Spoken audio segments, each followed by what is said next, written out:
The following podcast is intended for a mature audience. Listener discretion is advised.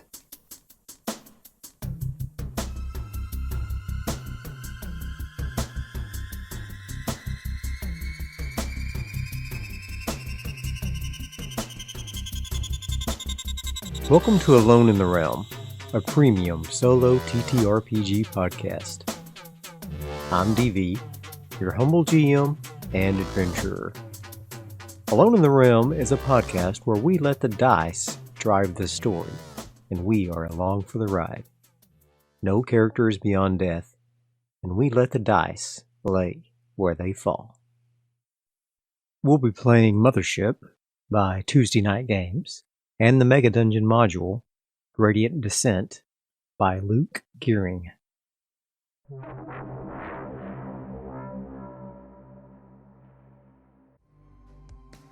This is Gradient Descent, a Mega Dungeon module by Luke Gearing, written for the game Mothership by Tuesday Night Games.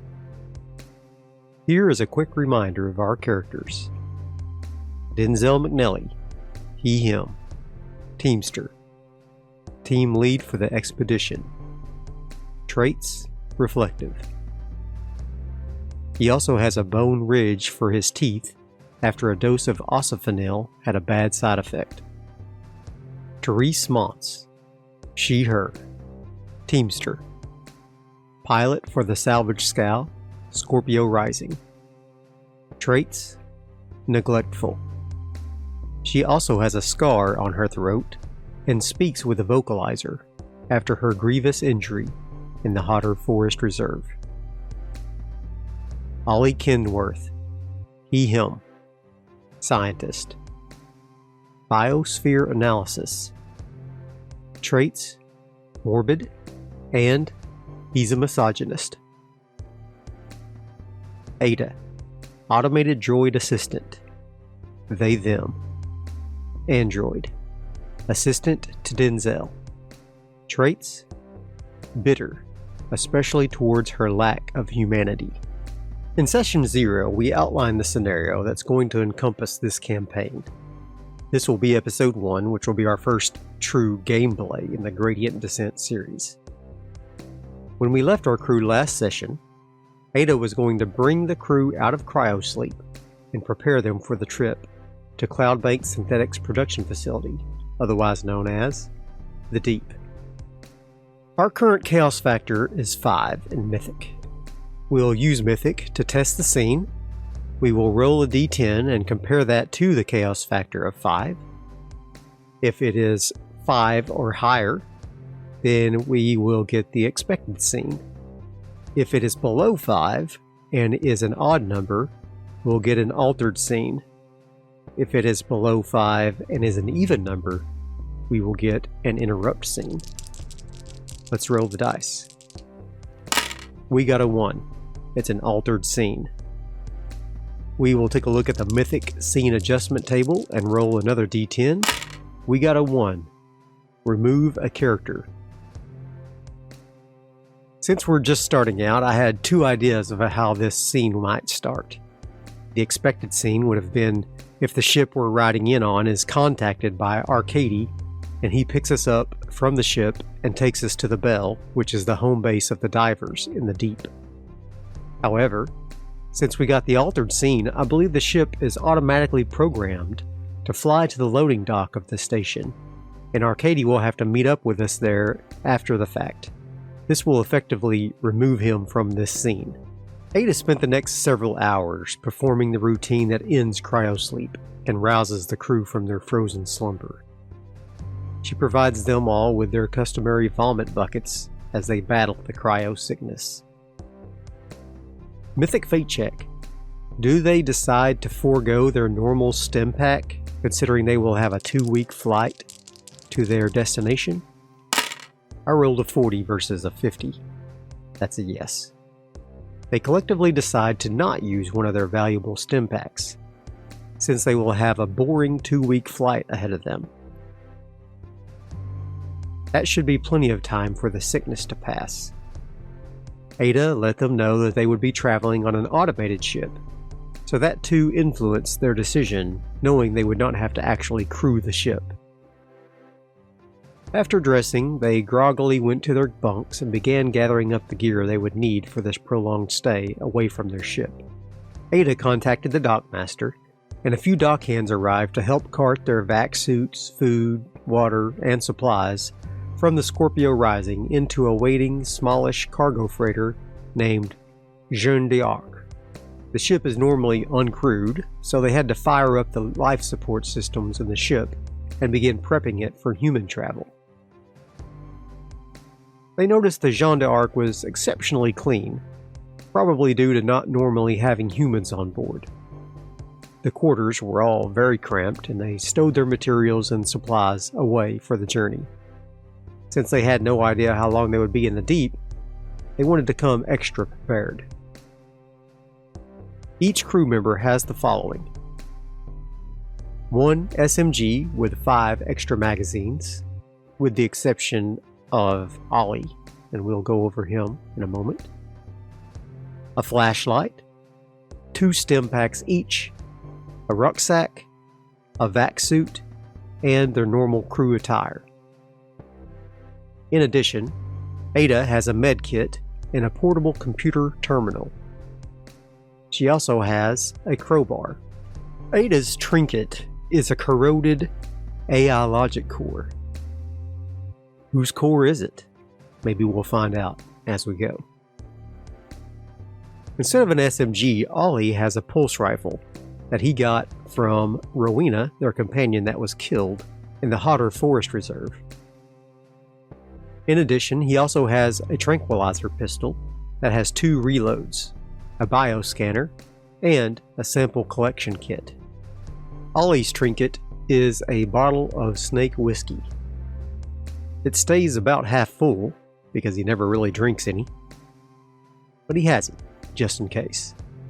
Denzel has a hand welder, assorted tools, an electronic tool set. Denzel's trinket is a key to his childhood home, long since demolished to make way for high-rise apartments. Therese also has a hand welder, short-range comms, and a spanner or wrench. Therese's trinket is a small packet of powdered xenomorph horn. She's never really taken any, but she doesn't know what the effects would be if she did take it. But she knows she has it, in case she needs a quick fix. Mythic Fate Check. Despite the warning from Lily Leisha about carrying in laser cutters, does Therese try to sneak in her compact laser cutter? I rolled a 66 versus a 50. No. According to the rules of Mythic, if you roll doubles and the number is lower than the chaos factor, you should get a random event. But I like to get a random event anytime I get doubles. Maybe that's too much, I don't know, but I like to do it that way. So I'm going to get a random event. I'll roll a 24 on the random event table. That gives me an NPC action. I'll roll a 44 and a 99, wow, 2 doubles, on the action and descriptor tables, and I get fight plus wildly. While the gateway to Shadow Nexus was a very important station in the scheme of this sector, it had a relatively small crew of only around 40 people. Spending all of your days with such confined spaces with the same people can often lead to high tempers and low tolerance. Such was the case as Denzel, Ada, Ollie, and Therese worked together to load the remainder of their gear into the Jeanne d'Arc. 2 of the dock workers who'd been assigned to work as porters for the crew suddenly broke into a heated argument over who would carry the very heavy vac suits from one ship to the other. Though they were using a hand truck to carry most of the load, neither of the men wanted to be the one to have to load and unload the suits. Soon the shouts escalated to shoving. Then one of the men grabbed the other around the neck, and they wrestled one another to the ground in a brawl. Denzel was the only crew member in the area. The others were on board one or the other ships loading materials. He shouted at the two men to knock it off, but his urges for them to stop were ignored. And so, he did what he felt was right, and stepped forward and tried to separate the men from their conflict. Denzel trying to separate the two men will require a combat check at disadvantage due to his cryo sickness. I rolled a 5 and a 34 versus a 40. That's a success. Despite his cryo sickness, Denzel grabbed one of the men around the waist and pulled him from on top of the other man. The other swung his fist, trying to get in one last cheap shot, but he couldn't connect. "I said knock it off!" Denzel repeated with a slight lisp due to his bony ridge for teeth. Just then, Lily Leisha, along with what appeared to be two security officers, came rushing up to the scene. "What do you think you two are doing? You were warned last time. Now maybe a day in the brig will change your minds about appropriate behavior on this station. Take them away," Lily said with scorn. Her demeanor immediately changed when she laid eyes on Denzel. A large smile bloomed upon her face, and she tugged at her jacket to straighten her clothes. "Well, you must be Denzel McNelly. I'm Lily Leisha, the administrator of this station." Gone was her arrogant behavior that she demonstrated to Ada. Instead, she was incredibly sweet and bubbly. "Nice to meet you," Denzel said with his lisp. He smiled, revealing his mouth full of bone, and Lily gasped. She subconsciously put her hand over her mouth. Well, I'm glad you were able to get things underway so quickly. The GME and I'll will be ready to take off soon. Best of luck to you and your crew." She didn't wait for a reply, and she turned on her heel and hurried back towards her offices. Ollie was just walking by at that very moment. "Glad to see you still have a way with women, Denzel." And he chuckled. "Shut up, Ollie. Get in the step. We're ready to get on the move," Denzel rasped. Therese was right behind Ollie, and she too gave a chuckle, though hers sounded strange as a mechanical titter. Denzel wondered if she recognized the irony about her distaste toward Ada, and how she now sounded more machine-like than the android did. He just assumed it never occurred to the oblivious woman. He moved in behind them, and the whole crew got on board the cargo freighter, just as it was preparing for launch. Mythic Fate Check. Does the portion of the ship they can access have external viewports? Unlikely. I rolled a 49 versus a 35. No. An automated voice chirped over the intercom. "Please be seated inside your quarters and strap yourself in. Launch will commence in 10 minutes. The crew all hustled through the crowded airlock, dodging around their supplies and vac suits. They all squeezed single file through a narrow passageway, and found their tiny quarters tucked into the hull of the ship. The GME and I'll was really just a long narrow tube with an external cargo points to connect two shipping containers. The cockpit was completely inaccessible to the crew. The only way to enter it was from the outside of the ship through a different access hatch. It wasn't really meant to carry passengers, only a small maintenance crew occasionally. Nevertheless, the crew situated themselves for departure and got ready for 2 weeks of travel time to the planet Kambazi and the orbiting station of the deep. The 2 weeks passed quickly, as they all spent a considerable amount of time just sleeping off their cryo sickness. During that second week of travel, they would meet in a tiny communal area for meals and discuss their plans for the deep. They would meet up with this arcadey fellow, unload their excess gear into some forward operating base, then begin the search for the nanomachines in earnest. They really had no idea if or when they had passed the blockade, but at one point, the same automated voice once again spoke over the intercom. "The ship will be docking with Cloudbank synthetic production facilities in 30 minutes. The docking pad is equipped with artificial gravity for your convenience. It is, however, open to space, so human passengers will need to be equipped according before departure. Thank you." Denzel looks at his crew with only a slight bit of alarm. 30 minutes? We'd better go get suited up in the vac suits. Let's go! and he and the others squeezed through the passageways into the airlock of the cargo ship. Ada, since she did not require a suit, helped them all get fully suited up. It's not a fast procedure and the suits are incredibly bulky. But with the android's help, they were all ready when the ship's automation warned them of the impending landing. They all held onto the stabilizing straps that hung from the ceiling of the vessel to steady themselves as the ship thumped into the loading dock. They received another 1-minute warning before the airlock door opened automatically to the void of space. This gave them their first look at the cloud-baked station. It looked incredibly massive from where they stood on the loading docks. They appeared to be on one of the lower levels of the station.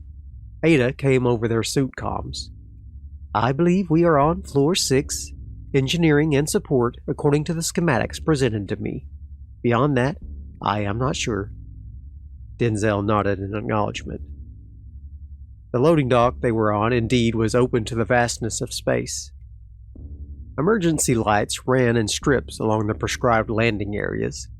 Other avenues of travel for loading, unloading traffic were also marked with red lights in the floor. There were 6 large shipping containers strapped onto the dock, presumably ready to be picked up. They could see 3 airlock doors in various locations along the dock. One in particular was a set of very large blast doors. Another one looked to open up into the main bulk of the station. Mythic Fate check. Do freight androids come out of their recesses to unload the empty containers from the ship and load 2 full containers? Very likely. 63 versus 75. Yes. Denzel saw yellow hazard lights begin flashing and one of the airlock doors opened automatically. Then 4 freight androids with hooks for hands and tracks instead of legs came rolling out of the door toward the ship. "Let's stand back and not get in the way of these droids. They probably won't be hostile, but we don't want to take any chances," Denzel messaged over their suit comms. They all grabbed their gear and shuffled away from the ship and into one of the lanes that looked to be designated for foot traffic. "I'll roll an encounter roll." I got a 94. That is even, so it is a positive reaction. It's a high roll, so they are in a strong position. In gradient descent, you roll a D100 for the reaction of the NPCs. An even number is a positive reaction, an odd number is a negative reaction. Doubles increase the strength of that reaction. High rolls indicate the group is strong, low rolls and the group is weak. We will perform an encounter check every time we first enter a room, every 10 minutes in a room, and if the players make a lot of noise. A result of doubles on the roll will be an encounter with the stipulations outlined above. Some rooms, like this docking bay, have standard encounters already outside of the random roll. The 4 droids quickly attached themselves to the empty shipping containers on the Jeanne d'Arc, and the crew watched as they unloaded them and strapped them onto the loading dock. Then they proceeded to load 2 of the 6 presumably full containers back onto the ship. Before long, their ride was lifting off into the blackness of space, and they were well and truly stuck here on the station. The freight androids finished their tasks, then returned back into the airlock from which they had emerged. "Therese, utilize your short-range comms and see if you can raise this Arcady fella and arrange for our pickup. Ollie, you stay here with her. Ada and I will check out these other entrances." Denzel doled out the orders for the team, and everyone readied their weapons just in case. He decided he and Ada would first make their way over to the large blast doors. He looked around as he moved, and he could see Ollie had moved over to one of the shipping containers and was shining his lights around it. As they got closer to the blast doors, they could see a sign over the entrance, indicating this was a receiving cargo lift. Likely, finished androids and products would be sent down this lift from the production floors above. Satisfied with at least this bit of information, he moved along a circuit around the loading dock until he came to one of the other airlock doors. Mythic Fate check. Is there a viewport in this airlock door? 67 versus 50. No. Mythic fate check. Is there a sign or label indicating what is behind this door? Likely. 89 versus 65. No. Denzel considered opening the airlock to see what was in the room beyond, but decided to wait until they could all move around together. He didn't want to enter the station proper until trying to reach Arcady. This airlock door had inactive yellow hazard lights, just like the freight android's door. Between the two, a large sign in block letters read, "Stand clear while lights flashing." He moved past the door where the freight androids had emerged as well, and then came to a small access airlock. Mythic fate check. Is there a viewport or signage for this door? Likely. 32 versus 65. Yes. Next to this small airlock hatch is a small placard indicating that this is the waste disposal area of the station. He decides to finish the circuit and ends in front of the last airlock door. This one obviously leads into the rest of the station. Above it reads Control Room. Satisfied as to where most of the entrances lead, Denzel and Ada make their way back to Ollie and Therese. Therese came over the comms as they approached. "I got him, boss. He was kind of surprised to hear we had arrived on board the automated shipment freighter, but he said he could come pick us up in about 30 minutes. Good. I think we might as well poke around a little bit before he gets here, agreed? They all nod their heads. Take a look at this, Denzel. Ollie motions for him to come over to the shipping container. Denzel walks over, followed by Therese and Ada. When they walk up, Ollie has his hand pressed against the side of the container. Feel this. Something's banging around in there.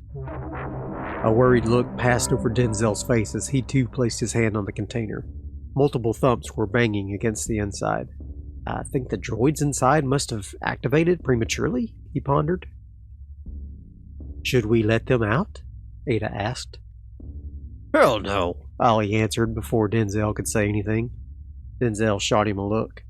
I agree with Ollie for once. I don't think it'd be wise to let whatever is inside here out. They could be hostile military droids for all we know. Ada nodded thoughtfully. This place is giving me the creeps already, Therese vocalized. Let's go check out the control room and see what we can find in the way of terminals or maps. Denzel started walking toward the main airlock door, expecting them all to follow. He realized after a few steps, no one had moved. Roll fear saves for everyone in the party. Since we're around an android, all the saves are at a disadvantage. Therese fear save at disadvantage. 82 versus 27. Fail. +1 stress. She's now at 3 stress. Ollie fear save at disadvantage. A 23 and a 25 versus a 29. Save. Ada fear save. 93 versus an 81. Fail. +1 stress. She's now at 3 stress. Denzel fear save at disadvantage. 65 and a 12 versus a 38. That's a fail. +1 stress.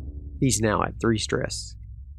The silent emptiness of space, along with the bizarre banging, made for a very stressful situation, and it was already influencing the crew.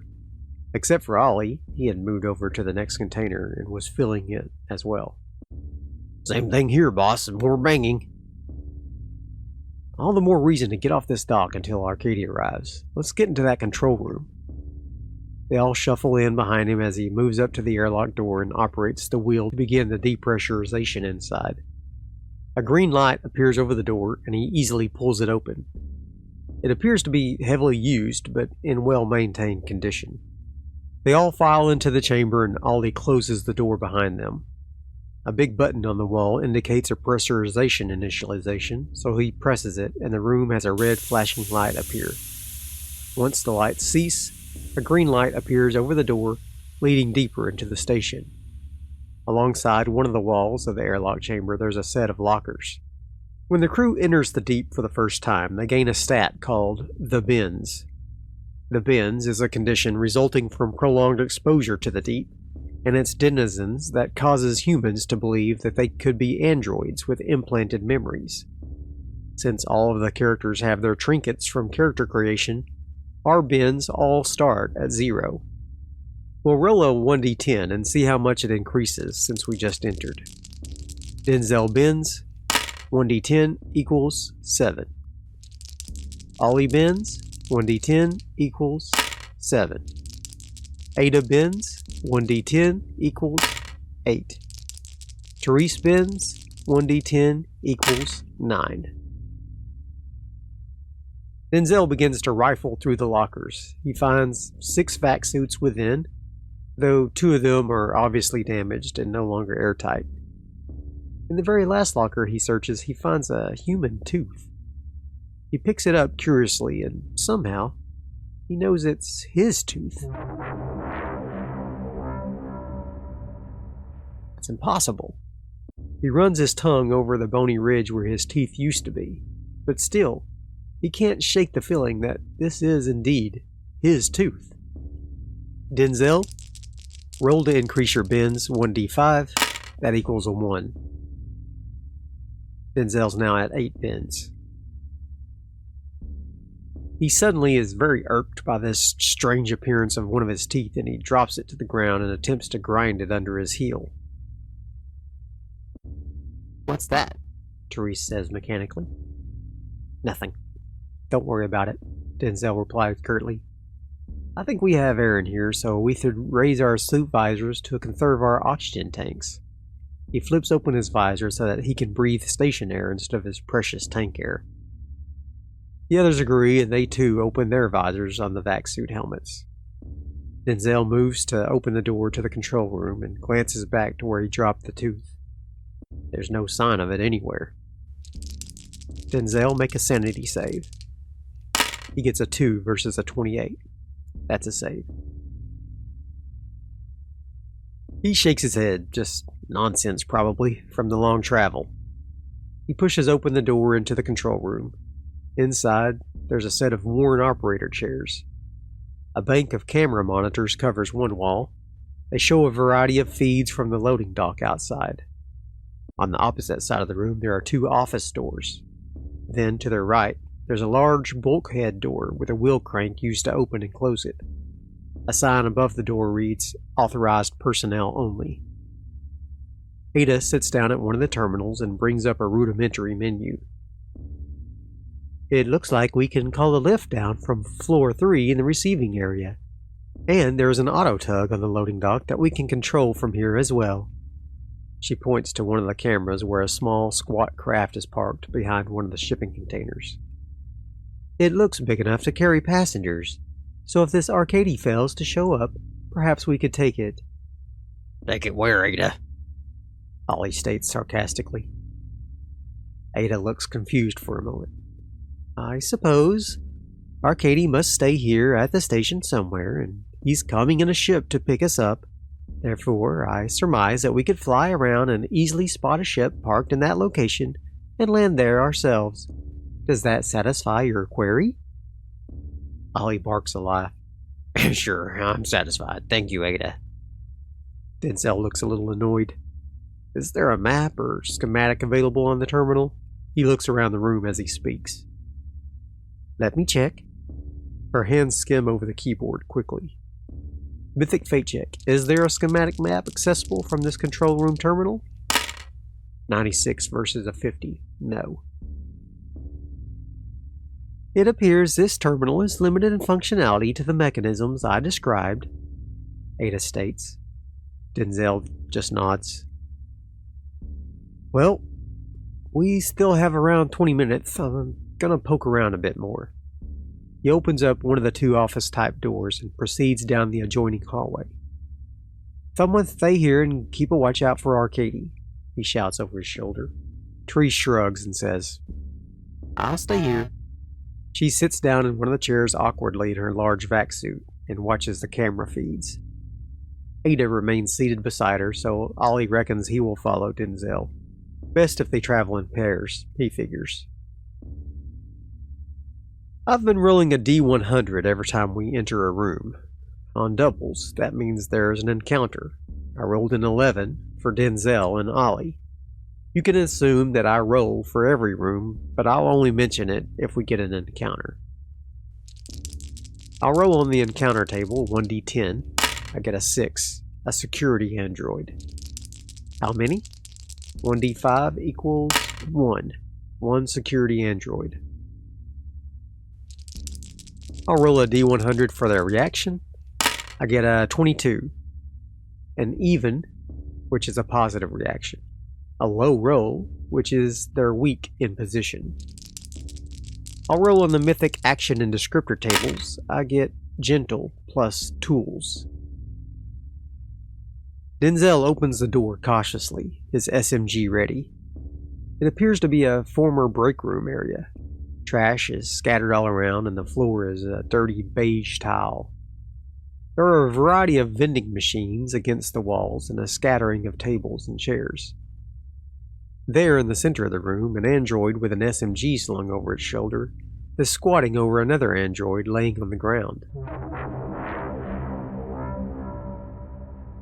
It has a tool in its hand and is removing what appears to be the logic core from the downed android's head. When the door swings open and Denzel and Ollie enter, the remaining droid turns its blank, mannequin-like face with no working eyes or mouth toward the two men. End of scene. I'm going to increase the chaos factor to a 6. Being trapped on the station with nowhere to rest or go safely is a bad spot, so we have increased the chaos factor by 1. We have no new threads or characters right now, but I'll close the thread that I had open, pass through the blockade, and enter the deep. I hope you enjoyed this episode. Next time, we'll see what happens with this security android. Until then, please leave a like and a comment, and let me know if you're enjoying this playthrough. See you next time.